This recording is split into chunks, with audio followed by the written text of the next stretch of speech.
Good morning. If it feels a little bit like you've started college face to face, and then you went online in a hurry, and then you came back face to face, and then you went back online in a hurry, and then kind of last minute, some classes went back face to face, but not this one. But then this one went back face to face, so I'm running out of fingers. Here we go. You're right. It's been confusing, and if it sounds like I'm not very excited, it's not that I'm not excited. It's just that it's 4:45 and most of my family is still sleeping. Well, all my family is still sleeping, but at least I have coffee, right? So that makes life better. A quick note on actually a tangential story, right? If we have to shift gears this often, we might as well include a good story once in a while. My first internship or co-op, I guess it was, in college was at General Motors. And I was so excited to go work for GM, right? Because every mechanical engineer wants to work for GM. It's at the time, it's the biggest company in the world. You got the GM business card. And you're cool. Well, and GM was cool. I learned a lot of cool stuff. And it's amazing. These assembly plants are amazing facilities. They're really, really cool.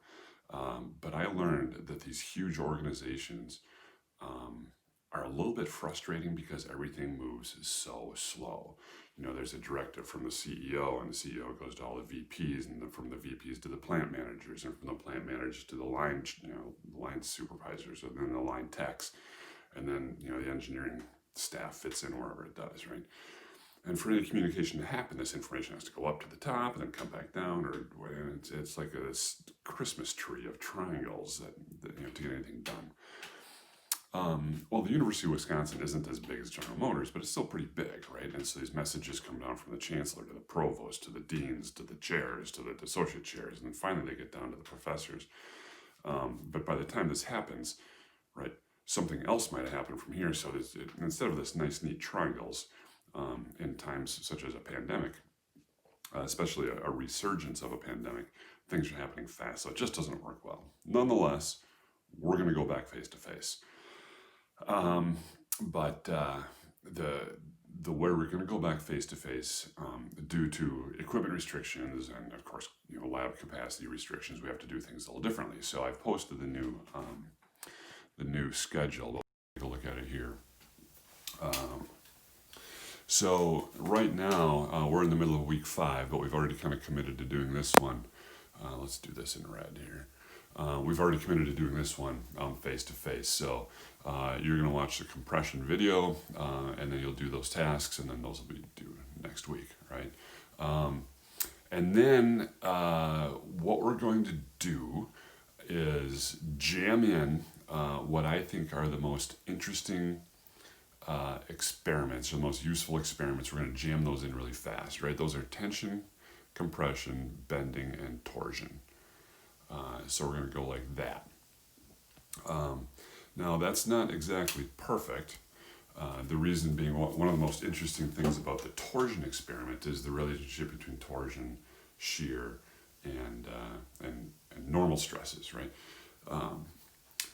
But you haven't done that yet in your 303 or your 306 class. So we're going to jump the gun a little bit, but just to get through the cool experiments. Why are we trying to jam through the cool experiments?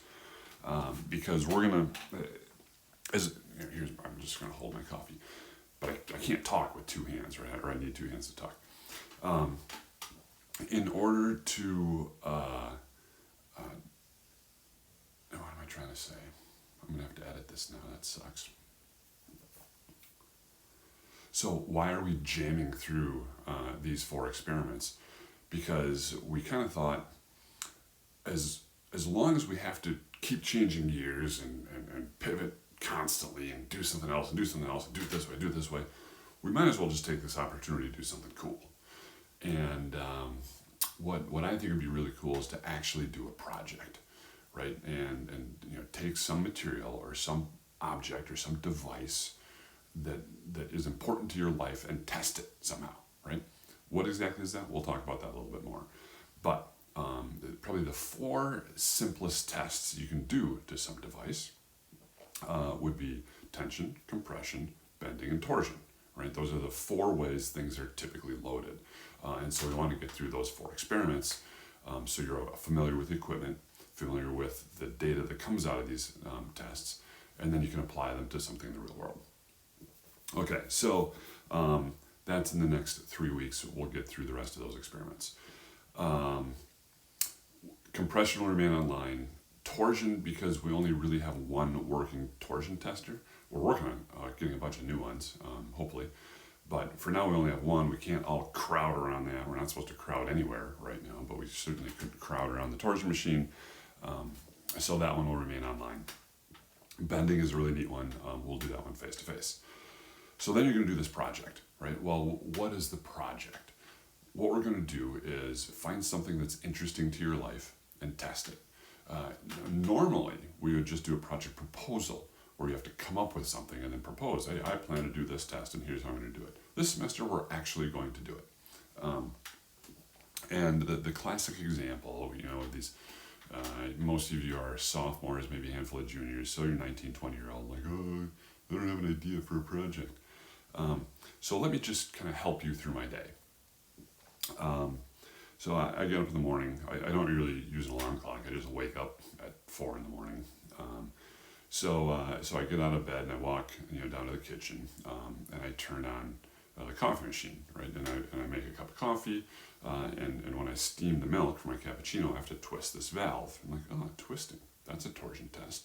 I wonder which is stronger, the plastic handle or the shaft on this little valve, right? So there's a torsion test that maybe we could do. I put it in a ceramic coffee mug, right? Why do we use ceramic? I really don't know why we use ceramic, but ceramic's kind of brittle. So I wonder if we pushed on it this way, or if we pushed on it this way, or if we did some sort of impact test. I wonder what kind of loads this could handle before it breaks. Actual loads, not how high could I drop it. That's impact loading. We're not going to get to that in much detail. But I wonder if I could crush this thing somehow and see how much load it takes before this thing fails. Maybe, there's all sorts of stuff you can do. Anyway, so far we've got torsion on the valve and then compression on the coffee mug. Well, then I walk down my stairs to go. My desk is downstairs, right on the other side of this wall. And this wall, by the way, this is a climbing wall that I built for the kids. Well, I certainly hope they don't hang on this and fall. So the screws are in tension, but they're really kind of loaded and bending. Well, so we've got bolts that are loaded sometime in bending, sometimes in shear, sometimes in torsion. So I guess that could be a cool test. Or just the grip, the plastic grips themselves, that could be a good test. For that matter, the hinges on this door could be tested too. They're loaded in bending typically. Well, and then so I come down the stairs, but the stairs, the treads are made of Douglas fir, and then the risers are made out of southern yellow pine. I wonder if those two kinds of wood, those two species of wood, have different mechanical properties, compression, bending. All right, so that's like 6 or 7, maybe 8 good projects. So when I sit at my desk, of course the desk has got some steel components, and that's in bending and compression and torsion. So there's a bunch of stuff you could test there. That might be a little tricky to get that in the machine. All right, well, so then I go up and make breakfast. There's probably a bunch of stuff that we could test related to making breakfast, but I can't think of that. Hop on my bike and ride to school. Oh, a bicycle. All right, well, when I first hop on, the pedal spindle's in bending, but then I'm standing on 2 pedals kind of off like this, and from statics, so it goes like this, which means the bottom bracket spindle's in a lot of torsion, 230 pounds sitting on there. I'm riding on these rims. The rims are loaded kind of in bending, kind of in compression, but the spokes, even though they look like they're in compression, the spokes are actually in tension. The chain, bicycle chains are actually really interesting too, the amount of load they can carry. So there's the chain is a whole, which is loaded in tension, but the pins are loaded in shear. Holy cow, so just my bike ride to school, that's at least 10 good projects you could do in there, right? All of these are cheap. Go to the lumber yard, and for like $3, you can get a bunch of different species of wood. Just get some scrap and test it. Go to a bike shop. There's a bin of old parts that bike shops have. They gladly give you some parts that you can test. Hardware store too, or just the loading dock outside of Engineering Research Building is full of bolts and nuts and metal stuff that you can test. All right, so say you walk to school, you don't like riding your bike, and you don't drink coffee, your loss, but say you don't, and you live on a single floor house, so you don't have stairs, a coffee cup, a coffee machine, or bicycle. Well, do you have any hobbies? Your downhill skis, your cross country skis, your kayak paddle, your canoe paddle, the material that your canoe or kayak is made out of, your fishing line, your climbing rope. I mean, what do you do all day, right? If you sit on the, maybe you just sit around and watch TV, right? There's a TV. Oh, that's hanging on the wall, and that's really cantilevered out there, so that's under a bunch of bending. Just pay attention. Oh, this is funny too. So the stairs that go up to the next level are this way. So this is like a little cave. Kids only, keep out. Heart. This is what kids do. Just pay attention. Pay attention to what you do and what you use throughout the course of the day. You'll come up with something that's important to test.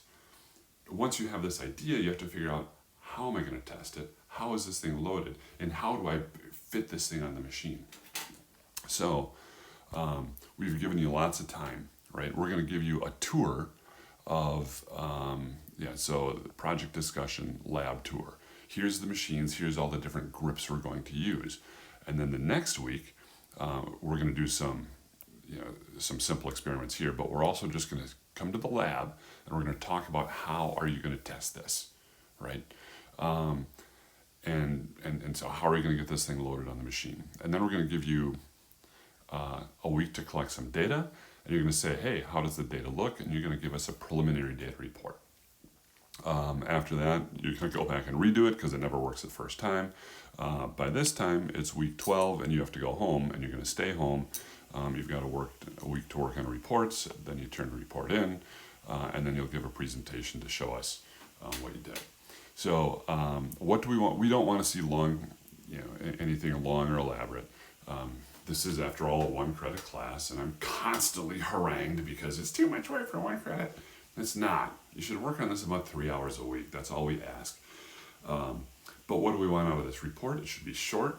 It better not be more than 5 pages. I simply am not going to grade anything longer than, I'm going to stop grading at 5 pages. So you got to get it into 5 pages. What are you testing? Why is it important to what you're testing? What is the question that you're trying to answer?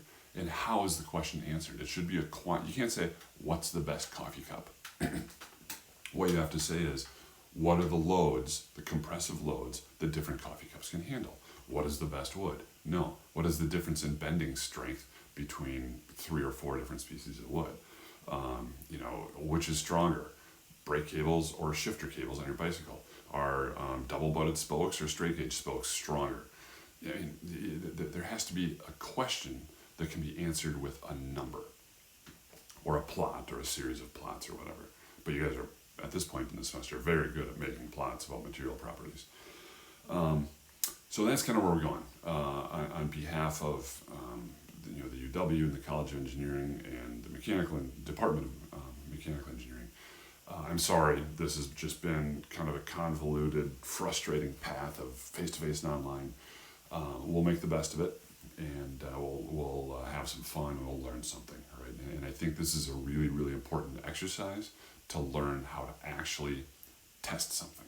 So that's what we'll do, and I look forward to seeing you guys in the lab.